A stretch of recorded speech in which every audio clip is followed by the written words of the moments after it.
Good morning बच्चों। आशा करते हैं कि आप लोग बहुत स्वस्थ होंगे। आज आखिरी क्लास अर्थमेटिक प्रोग्रेशन यानी कि समांतर श्रेणी जो चैप्टर था आपका क्लास 10 का, उसका आज आखिरी लेक्चर है। तो चलो हम लोग बढ़ते हैं आज अपने क्वेश्चन पे।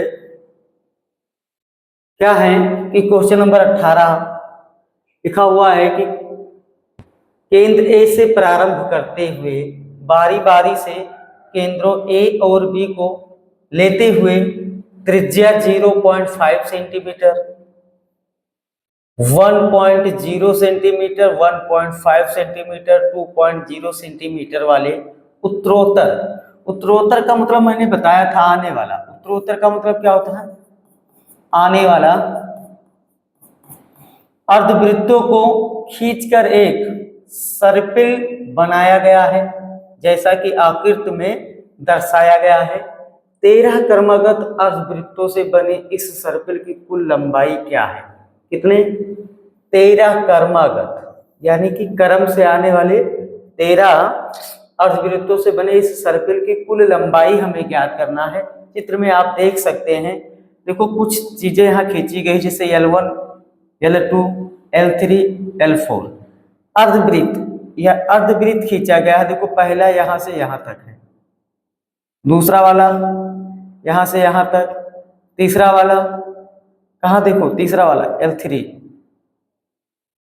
यहाँ से यहाँ तक। ठीक है, इस तरह से ये दे रखा है। अब हमें इनकी लंबाई ज्ञात करना है। देखो लंबाई ज्ञात करना है, हमें दे क्या रखा है? केवल त्रिज्या दे रखा है। ध्यान दीजिएगा, दिया है हमारे पास केवल त्रिज्या, हमें ज्ञात करना है लंबाई।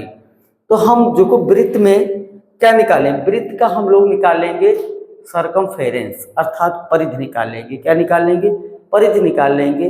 और जब हमें वृत्त की परिधि पता हो जाएगी तो उसके सहारे से हम एक एपी जनरेट करेंगे, और एपी जनरेट करने के बाद जो फार्मूला लगाते आ रहे हैं उससे हम उसकी लंबाई निकाल लेंगे, क्योंकि उनका योग ही तो निकालना है। कितना है? 13 है। केवल एक ही चीज अभी हमें पता है कि वो कितना है, 13, यानी कि यन पता है। बाकी हमें अभी कैसे पता होगा? तो पहले इन त्रिज्याओं की सहायता से पहले हम इनकी लंबाई निकालेंगे। लंबाई अर्थात L1, L2, L3, L4, L5 करके कैसे कहाँ तक? 13 तक। तो हम 2, 3, 4 निकाल लेंगे, क्योंकि हमें एपी निकाल लेना है, क्रमागत है। और देखो इसमें माइनस जो डिफरेंस भी दिख रहा है त्रिज्याओं का, वो भी सेम ही है।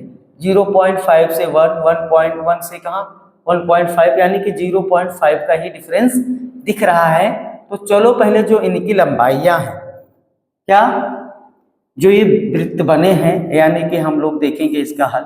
L1, L2, L3 और L4, इनको डाट डाट डाट कहाँ तक? L13 तक गया है। कहाँ तक? 13 है। पहले ये निकाल लेंगे। अब हमें L1 निकालना है, तो हमें L1 निकालना है तो यहाँ तो जो त्रिज्या है, इसी त्रिज्या से हम लोग मान लेंगे। त्रिज्या देखो R1 दे रखी है। क्या दे रखा है? R1 दे रखा है 0.5 सेंटीमीटर। बहुत ध्यान से। फिर R2 दे रखा है 1.0 सेंटीमीटर। R3 दे रखा है 1.5 सेंटीमीटर। R4 दे रखा है 2.0 सेंटीमीटर। डाट डाट डाट ऐसे हम 13 तक जाएंगे। इतना लंबा अगर नहीं निकालना है, बस 2, 3 हमें पता होना चाहिए। अब जैसे R1 हो गया तो L1 R1, यानी कि L1 R1 की सहायता से L2 निकालेंगे, R2 की सहायता से L3 निकालेंगे, R3 की सहायता से। इसी के अकॉर्डिंग इसको बांट दिया गया है। अब हम लोग एक एक करके निकालेंगे। पहले हम लोग निकाल लें L1। वृत्त कैसा है ये ध्यान देते हुए चलेंगे। अर्धवृत्त है। क्या है? अर्धवृत्त। तो हम लोग पहले क्या निकाल लेंगे? L1 निकाल लेंगे। तो L1 देखो, वृत्त की जो परिधि होती है वो 2πr होता है। तो ये अर्धवृत्त है। तो अर्धवृत्त का अगर चाहो तो इसको 2 से डिवाइड कर दो, या डायरेक्ट आप πr भी लिख सकते हो। तो L1 लिए हैं तो हम लोग πr1 कर देंगे। ठीक है, क्या होता है? 2πr 2 से डिवाइड करेंगे, 2 से 2 कैंसिल हो जाएगा। पाई का मान यहाँ पर पहले ही कहा है 22/7 लेना है। क्या लेना है? पाई की वैल्यू देखो क्वेश्चन में दे रखी है 22/7 लीजिए। ठीक है। अब ध्यान दीजिएगा, इसी वजह दे रखा है। अब यहाँ से हम लोग L1 निकालेंगे। R1 आपके पास है 0.5। 0.5 को अगर हम लोग लिखें तो क्या लिखेंगे? 5/10। 5/10 का मतलब चाहो तो ऐसे लिखो 5/10। 5 अक्कम 5, 5 दूनी 10। 2 से इसको काट देंगे तो 2 अक्कम 2, 2 अक्कम 2, ये आ जाएगा 11/7। ध्यान दीजिएगा, ये हमें पता हो गया L1। ठीक, हम लोग क्या निकालेंगे? इसी तरह L2 निकाल लेंगे। L2 बराबर क्या हो जाएगा? πr2। πr2, पाई का मान आपको पता है, क्या रखेंगे? 22/7। R2 की वैल्यू क्या है? 1.0। 1.0 का मतलब 1 ही रहेगा। क्या रहेगा? 1। तो L2 आपका आ जाएगा 22/7, क्योंकि 1 से गुणा करोगे कोई परिवर्तन नहीं होगा। इसी तरह हम लोग फिर क्या निकाल ले? L3 निकाल ले। तो L3 बराबर यानी कि πr3। ध्यान दीजिएगा, तो पाई का मान 22/7। R3 की जो वैल्यू है 1.5 है। ये वैल्यू यहाँ पे लिख दी गई है, कंफ्यूज ना होना। R3, ठीक है। तो R3 की जो वैल्यू है वो कितना है? 1.5। तो हम लोग देखो 22/7, यहाँ क्या करेंगे? 1.5 को क्या लिख सकते हैं? 15/10, यानी कि 15/10। यहाँ काटोगे तो 5 का 3 बार, 5 तिहाई 15, 5 दूनी 10। 2 से अगर इसको काट दिया जाए, 2 अक्कम 2, 2 अक्कम 2, 2 अक्कम 2, 11/7 हो जाएगा ये। और ये कितना बनेगा? 3/1। मल्टीप्लाई करोगे तो 11 तिहाई 33, और ये कितना? 7 अक्कम 7। ये आपका आ जाएगा L3। क्या आ जाएगा? L3। इसी तरह L4 निकालना है तो भी निकाल लो आप। L4 क्या निकालोगे? तो πr4 हो जाएगा।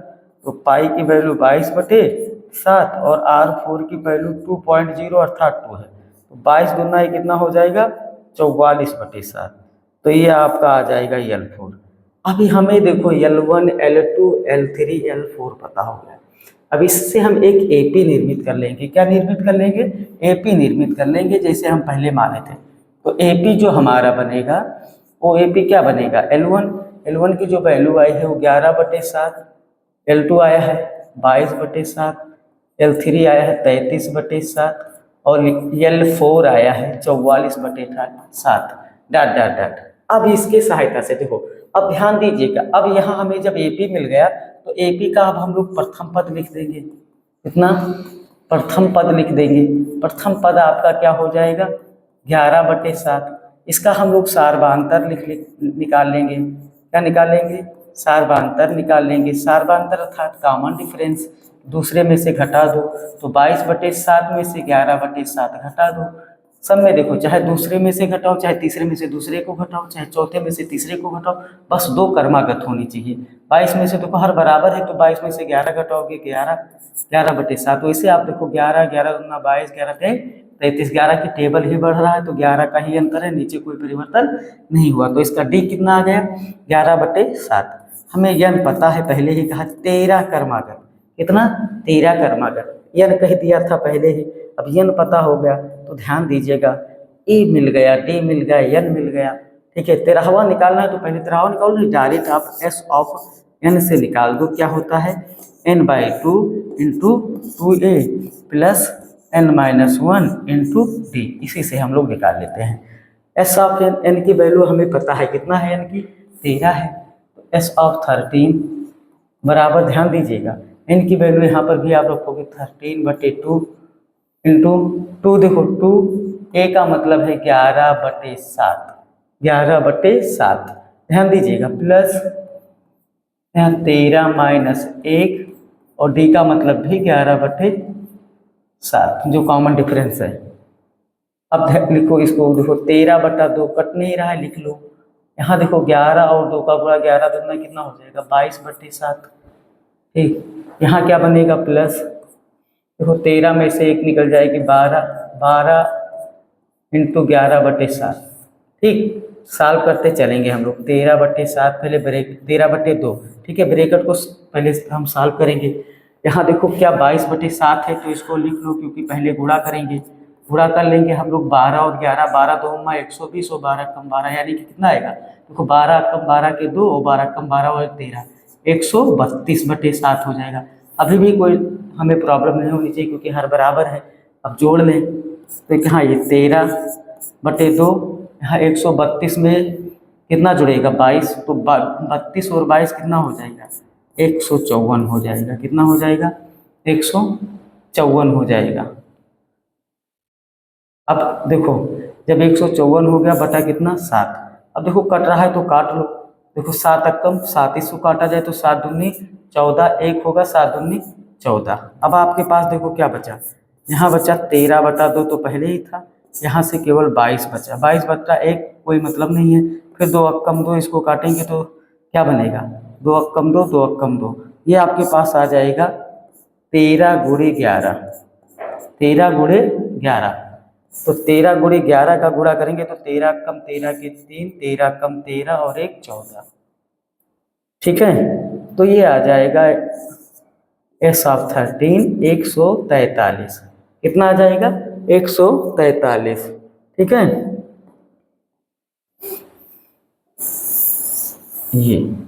ये अर्थात इनके 13 कर्मागत जो वो बनेंगे फिगर में अर्धवृत्त, उनका जो योग होगा वो कितना होगा 143 सेंटीमीटर। ठीक है, क्या 143 सेंटीमीटर, क्योंकि ये चीज़ें सेंटीमीटर में दे रखी थी। ध्यान दीजिएगा बहुत अच्छे से, ये नहीं कि डायरेक्ट इसको नहीं लगाओगे, पहले इस अर्धवृत्त का क्या सरकमफेरेंस निकालोगे, परिध।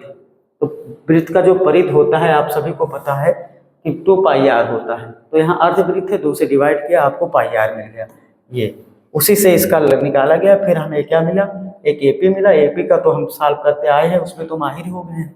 ठीक है, आगे देखेंगे कि क्या है। कहा गया है कि 20 लट्ठों की ढेरी के रूप में इस प्रकार रखा गया है। कितना है 200 लट्ठों, 200 लट्ठों को ढेरी के रूप में इस प्रकार रखा जाता है कि सबसे नीचे वाली पंक्ति में 20 लट्ठे, उससे अगली पंक्ति में 19, वैसे 18, ऐसे क्या हो रहा है एक का कमी करते हुए आएंगे, क्योंकि कोई चीज जब इकट्ठा रखोगे और वो भी क्या है एक बेलनाकार है, तो अगर उसके बराबर में रखोगे तो क्या होगा वो उसमें फैलाव हो जाएगा, यानी कि इधर उधर हो जाएगा, क्योंकि बेलनाकार है। तो लट्ठा है यहाँ पर, आप देख रहे हो कि ये बेलनाकार लट्ठे हैं। तो यहाँ हमें बेलन नहीं पढ़ना है, बेलन हम आगे पढ़ेंगे, क्योंकि यहाँ जो चीज़ें हैं उतना ही देखेंगे, बेलन भी हम पढ़ेंगे आगे। यहाँ क्या है कि 200 लट्ठे हैं, लकड़ी के बोटे ही समझ लीजिएगा कुछ समय के लिए। यहाँ लकड़ी के बोटे जो गोल गोल होते हैं उनको रखना है, तो उनको बराबर में अगर नीचे 5 रखें फिर 5 रखोगे तो नहीं रुकेगा। अब 5 के ऊपर क्या रख दो, 4 रख दो, फिर 3 रख दो, फिर 2 रख दो, फिर 1 रख दो, तो आराम से रुकता हुआ चला जाएगा, वो सड़केगा भी नहीं, क्योंकि जो बगल में एक नीचे उसके बच रहा है वो उसको कवर करेगा। अब हमें क्या करना है कि 200 लट्ठों को ढेरी के रूप में इस प्रकार रखा जाता है कि सबसे नीचे वाली पंक्ति में 20 लट्ठे, नीचे वाली पंक्ति में 20 लट्ठे, अर्थात यहाँ की जो पंक्ति होगी ये, यहाँ नीचे वाली पंक्ति में 20 है, उसके बाद ये 19 है, फिर 18 है, ऐसे ऐसे ये 20 लट्ठे हैं। ये केवल आपको समझाने के लिए लगा दिया गया, इसमें तो आप गिनोगे तो 1 2 3 ही लट्ठे आएंगे, ऐसे करके ऐसे कितना है 20 लट्ठे। अब इसमें 200 कितने मतलब 200 लट्ठे रखे हैं ऐसे, अभी कितना हो रहे हैं इनके देख रहा है, इनकी पंक्ति क्या हो रही है। आगे देखो क्या है 20 लट्ठे, उससे अगले पंक्ति में 19 लट्ठे, उससे अगले पंक्ति में 18 लट्ठे इत्यादि। ये 200 लट्ठे कितनी पंक्तियों में रखे गए, हमें पंक्ति भी ज्ञात करना है तथा सबसे ऊपरी पंक्ति में कितने लट्ठे, बहुत ध्यान से देखेंगे। तो देखो पहले 20 है, क्या है 20 है, 20 के बाद क्या है 19 है, 19 के बाद 18 है, फिर इसी तरह 17, एक कम करते हुए। तो हमें जो AP मिलेगा, यहाँ से जो AP मिलेगा, AP मिलेगा, यही तो मिलेगा, ये AP मिल जाएगा डॉट डॉट डॉट। अब हमें नहीं पता है कि कितने तक गया है। अब यहाँ जब हमें AP मिल गया तो हमें और ज़्यादा सोचने की ज़रूरत नहीं है। जब AP मिल गया तो इसका हमें निकाल लिया जाए कि अगर प्रथम वाला क्या है, इसमें पहले ही कहा है पहली पंक्ति में कितना 20, तो प्रथम पद इसका कितना हो जाएगा A बराबर ये आपका हो जाएगा 20। इसका सार्वांतर क्या बनेगा, सार्वांतर जो बनेगा आपका D, ये क्या बनेगा दूसरे वाले में से घटाओगे 19 - 20, अर्थात कितना -1 हो जाएगा, देखो बड़ी वाली बस, ठीक है। इसी तरह अगर 18 -1 तब भी -1 ही आएगा। अब ये -1 आ गया, ठीक है। हमें n नहीं पता है, क्या नहीं पता है, n नहीं पता है कि इसकी संख्या कितनी है, कि कितने ढेरे में ये 200 आए हैं, हमें वही चीजें ज्ञात करनी है। टोटल पता है, क्या पता है, टोटल अर्थात यस पता है। यस बराबर हमें दे रखा है, कितना रखे हैं, 200, कितना है 200। वैसे 200 लट से कोई लकड़हारा कटा के रख दिया और कहा कि पहले 20 रखो फिर 19 रखो, अब रखते हुए जाओ, कितना लाइन लगेगी ये बाद में बताओ। तो ये लाइन नहीं पता है कि कितने लाइन में ये रखे गए हैं, तो चलो हम लोग लाइन निकालते हैं। लाइन निकालते हमें पता क्या है, ए पता हो गया, डी पता हो गया, यस पता हो गया। तो देखो यहाँ से अगर दो चीजें पता है, यहाँ से हम क्या n निकालें, nवां पद पता होता तो n निकाल लेते। अब हम डायरेक्ट सम वाले से ही निकालेंगे, nवां पद भी नहीं पता है तो हमें nवां ज्ञात करने की जरूरत नहीं है।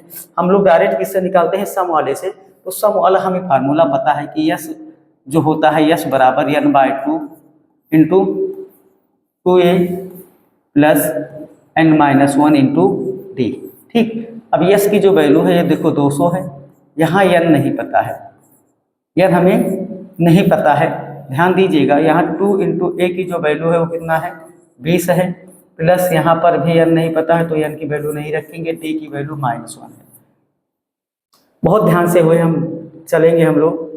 यहाँ देखो 200, यहाँ क्या होगा n/2, यहाँ क्या बनेगा 20 का गुणा 2 में तो 20 दूना 40, यहाँ ब्रैकेट ओपन करेंगे तो ये -n हो जाएगा और ये माइनस माइनस क्या हो जाएगा प्लस, ठीक। अब यहाँ देखो 200 बराबर n/2, यहाँ देखो 40 और एक ही कितना बनेगा 41 माइनस n, यही तो बनेगा 41 माइनस n। अब ये देखो 2 है, 2 यहाँ हर में इसको तिरछा गुणा कराएंगे तो ये 2 यहाँ 400 हो जाएगा। यहाँ ब्रैकेट हम लोग ओपन करेंगे तो यहाँ बनेगा 41n माइनस n²। n से जब तिरछा गुणा कराओगे ब्रैकेट में तो 41 का गुणा n में तो 41n और माइनस क्या बन जाएगा n²। ध्यान दीजिएगा। अब ये आपको क्या मिल गया, एक क्वाड्रेटिक मिल गया। क्या मिल गया, क्वाड्रेटिक मिल गया। अब इसको हम लोग पक्षांतर इसको कर दे तो n को इधर ले जाएंगे तो n इधर प्लस हो जाएगा, 41 क्या माइनस हो जाएगा, प्लस देखो क्या बनेगा प्लस 400 बनेगा और यहाँ वैल्यू बचेगी 0। अब इसको हमें देखना है, तोड़ना है मध्य पद को कि क्या किया जाए, जोड़ने पर -41 हो लेकिन गुणा इसका प्लस हो। तो अगर गुणा देखो माइनस को प्लस में जाना है तो दोनों टूटेगा माइनस में ही। ध्यान दीजिएगा इतना कि दोनों किस में टूटेगा, माइनस में टूटेगा, लेकिन अब कितने में टूटेगा ये देखना है हम लोग को कि इसकी वैल्यू कैसे कितने पता लगेगी। तो 25 और देखा जाए, देख लिया जाए यहाँ से हम लोग पहले 2 से इसको अगर डिवाइड करें तो ये 200 आएगा, फिर 2 से काटेंगे 100 आ जाएगा, फिर 2 से काटेंगे कितना आएगा 50, फिर 2 से काटेंगे कितना आ जाएगा 25। अब अगर देखा जाए तो 2 दूनी 4 दूनी 8 दूनी 16, 16 और 25 को अगर जोड़ दिया जाए तो 16 और 25 कितना हो जाएगा 41, और 16 और 25 का जब गुणा करोगे तो 400 होगा। हमें फैक्टर पता हो गया, ठीक है। तो हमें जब फैक्टर पता हो गया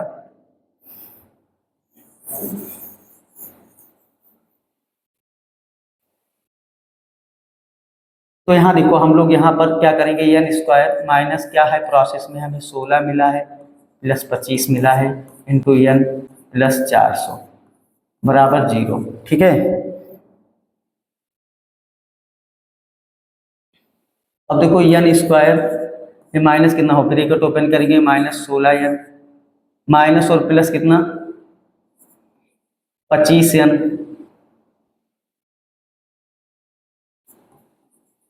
प्लस 400 बराबर क्या 0। अब इसमें से अगर n कॉमन कर लिया जाए तो ये n-16 बचेगा, और यहाँ से क्या कॉमन करोगे, यहाँ से 25 कॉमन करोगे तो यहाँ से भी n-16 बचेगा बराबर 0। अब ध्यान दो यहाँ n-16 दोनों में कॉमन हो जाएगा तो बचेगा क्या ब्रैकेट में n-25 बराबर क्या 0। अब यहाँ पर हमें समझना है, क्या समझना है, यहाँ से n अगर nवां पद, ध्यान दीजिएगा यहाँ यदि करेंगे, सुनो यदि करेंगे n-16 बराबर क्या 0 तो n की वैल्यू आ जाएगी 16, यहाँ पर भी वैल्यू प्लस आ गई। और हमें जब n निकाला जाता है तो यही नियम कहता है कि वैल्यू हमें पॉजिटिव होनी चाहिए, ना कि फ्लोटिंग होनी चाहिए।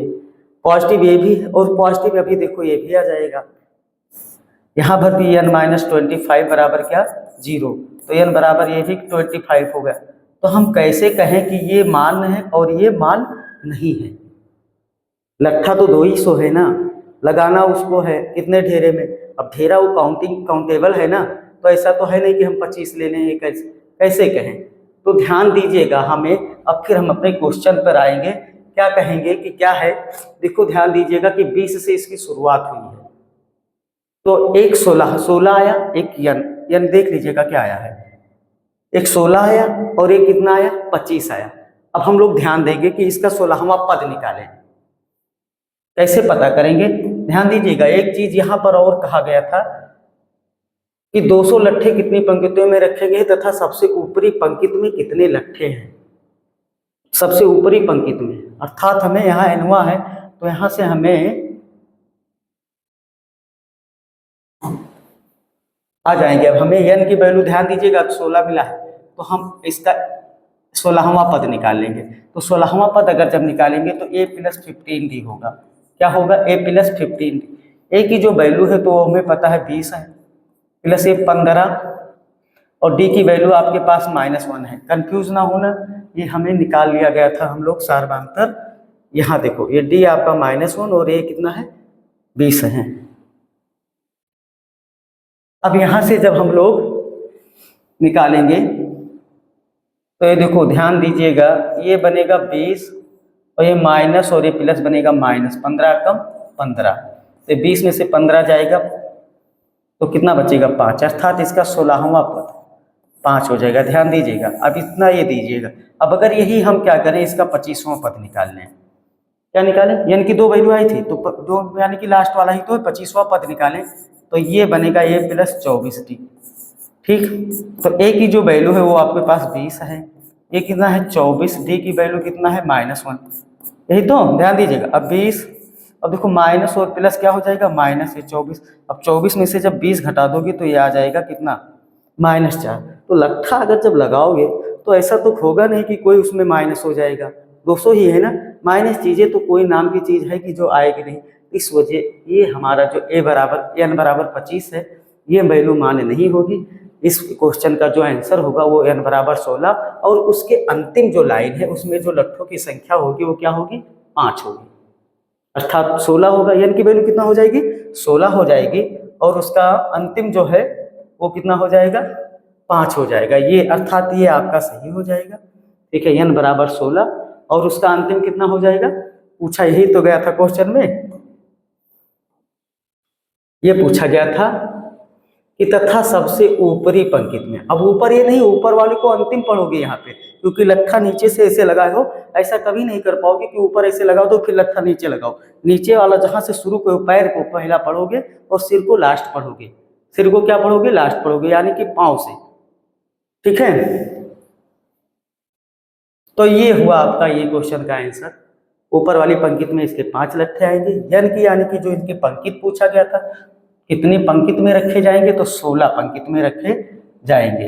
ये 16 पंक्ति में रखे जाएंगे, ये वैल्यू आपकी अमान हो जाएगी, क्योंकि इसकी 25 पंक्ति नहीं बनाई जाएगी, क्योंकि 25 पंक्ति जब बनाई जाएगी तो इसका 25वां पंक्ति माइनस में चला जाएगा, तो 16 पंक्ति बनाई जाएगी।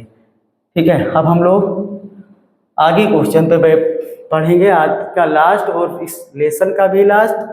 ठीक है, आज क्लास का भी लास्ट क्या है कि एक आलू दौड़ यानी पोटैटो रेस हो रही है। एक पोटैटो रेस में प्रारंभिक स्थान पर एक बाल्टी रखी हुई है। क्या रखी हुई है? एक बाल्टी रखी हुई है जो पहले आलू से 5 मीटर की दूरी पर, देख लीजिएगा, पहले आलू से कितने मीटर की दूरी पर, 5 मीटर की दूरी पर है, तथा अन्य आलूओं को एक सीधी रेखा में परस्पर 3 मीटर की दूरी पर रखा गया है। इस रेखा पर 10 आलू रखे गए हैं। ये देखो, एक चीजें बहुत तुरंत क्लियर कर दिया। क्या क्लियर कर दिया? संख्या क्लियर कर दी। संख्या क्लियर हो गई कि 10 आलू रखे गए हैं। प्रत्येक प्रतियोगी बाल्टी से चलना, कहाँ से? इस बाल्टी से चलता है, प्रारंभ करता है और निकटतम आलू को उठाता है या उठाती है, और उसे लेकर वापस आकर दौड़कर बाल्टी में डालती है। दूसरा आलू उठाने के लिए फिर वापस दौड़ती है या दौड़ता है और उसे उठाकर वापस बाल्टी में डालती है, और वह ऐसा जब तक करती है तब तक सभी आलू को बाल्टी में ना ले आए। इसमें प्रतियोगी को कुल कितनी दूरी दौड़नी पड़ेगी, कुल कितनी दूरी दौड़नी पड़ेगी, अर्थात हमें यहाँ दूरी निकालना है और कितनी दूरी दौड़नी पड़ेगी ये चीजें बताना है। बहुत अच्छा क्वेश्चन है, ध्यान दीजिएगा कि क्या कहा कि पहले जो आलू की दूरी है वो 5 है। अब अगर कोई जाएगा तो 5 मीटर दूरी जाएगा और 5 आएगा, तब एक आलू उठाया। ध्यान दीजिएगा, 5 मीटर उठाने के लिए 5 मीटर गया, 5 मीटर आया, तो कितना दूरी तय करेगा? 5 और 5 10। तो पहला आलू जब वो बाल्टी में पहुंचाया उतनी देरी में उसने 10 मीटर की दूरी तय की। दूसरा आलू जाएगा तो अब पहला तो 5 था, उसने तो उसको उठा लिया था, दूसरे पे जाएगा तो 5 के बाद 3 मीटर दूरी पे रखा गया, यानी कि बाल्टी से उसकी दूरी कितना हो जाएगी? 8। इतना ध्यान देना, बाल्टी से दूसरे आलू की दूरी कितना हो जाएगी? 8। अब वो जाएगा तो 8 जाएगा और 8 आएगा, तो कितना होगा? 16। इसी तरह वो तीसरे आलू की दूरी कितना हो जाएगी? 8 3 11, 8 3 11। तो ये आपका प्रोसेस बनेगा, पहले में 10, दूसरे में उसने कितना गया? 16 गया, और उसके बाद 22, फिर 28, इतना दूरी तय किया। अब हमें पूरी दूरी ऐसे ओरल नहीं बताना है, हमें फार्मूला पता है। हम ये बताना चाहते थे कि ये देख दो दूरी जान लो कि कितना है, इतना तक ये देखो, बाकी और क्लियर भी नहीं किया है, यहाँ तक कितना है कहा? 3 ही कहा गया है, बाकी तो आप अपने फार्मूले से तुरंत लगा लोगे, क्योंकि बस ये होना चाहिए कि उसके बीच में जो डिफरेंस होना चाहिए वो समान होना चाहिए। पहले तो 5 था, उसके बाद सभी में डिफरेंस आप ये देखोगे कि यहाँ पर भी 3, यहाँ पर भी 3, यहाँ पर भी 3 बनेगा, सभी में 3 ही मीटर का डिफरेंस है। यही कहीं 3 ना कहकर बीच में और कुछ कह देता तब ओरल हो सकता है कि आपको ओरल जोड़ना पड़ता। तब ये आप जो अर्थमेटिक प्रोग्रेशन पढ़ते हो अर्थात समांतर श्रेणी जो पढ़ते हो, ये फार्मूला आपका काम नहीं करता। तो हम लोग यहाँ समांतर पढ़ रहे हैं तो ये सारी चीज़ें यहाँ काम करेंगी। तो पहले हम लोग एपी बना लेंगे। क्या बना लेंगे? एक एपी बनाएंगे, और एपी बनाएंगे तो हमें कन्फ्यूजन नहीं होनी चाहिए। पहले से गया 5 मीटर और 5 मीटर आया तो ये हो जाएगा 10, उसके बाद 8 जाएगा 16, और 16 के बाद 22, डाल छोड़ देंगे, बाकी ज़्यादा बनाने की ज़रूरत नहीं है। अब यहीं से हम सिंपल लिख लेंगे प्रथम। क्या लिख लेंगे? प्रथम पद। प्रथम पद ए बराबर क्या हो जाएगा? 10। डी निकाल लेंगे अर्थात सार्वांतर लिख लेंगे हम लोग। सार्वांतर लिखेंगे क्या? दूसरे में से, यानी कि 16 में से 10 घटाएंगे तो ये आपका 6 आ जाएगा। टोटल भी इसने कहा है कि 10 ही है। कितना है? 10 ही है, तो n बराबर हो गया। हमें टोटल निकाल लेना है, तो टोटल निकाल लेना है तो यस ऑफ n बराबर n/2 into 2a plus n-1 into D. देखो यस ऑफ n यानी कि यस ऑफ 10, तो 10 यहाँ हो जाएगा 10/2 इंटू 2 इंटू ए का मान क्या है आपके पास? ए का मतलब है 10, यहाँ प्लस देखो 10 - 1 इंटू 6, यहाँ देखो 10/2, यहाँ 10 और 2 का गुणा 20, यहाँ 10 में से 1 जाएगी 9, 9 गुणे 6, ये 10/2 कट रहा था, काटे नहीं थे। यहाँ देखो 20 और 9 कितना होगा? 54। कितना? 54। यहाँ इसको काट दोगे 5 आ जाएगा, ये 5 गुणे 54 और 20 जोड़ोगे कितना हो जाएगा? 74। ठीक है, गुणा कर लो, 5 चौक 20 और 5 सत्ते 35 और 2 हासिल कितना? 37। तो कितना दूरी तय करेगा? 370 मीटर। कितना? 370 मीटर। ये उस आलू को 10 जो आलू थे लाइन में रखे हुए थे एक सीधी रेखा में, उनको उठाने के लिए वो कितना दूरी तय करेगा? 370 मीटर। ठीक है, तो आज के लिए इतना ही।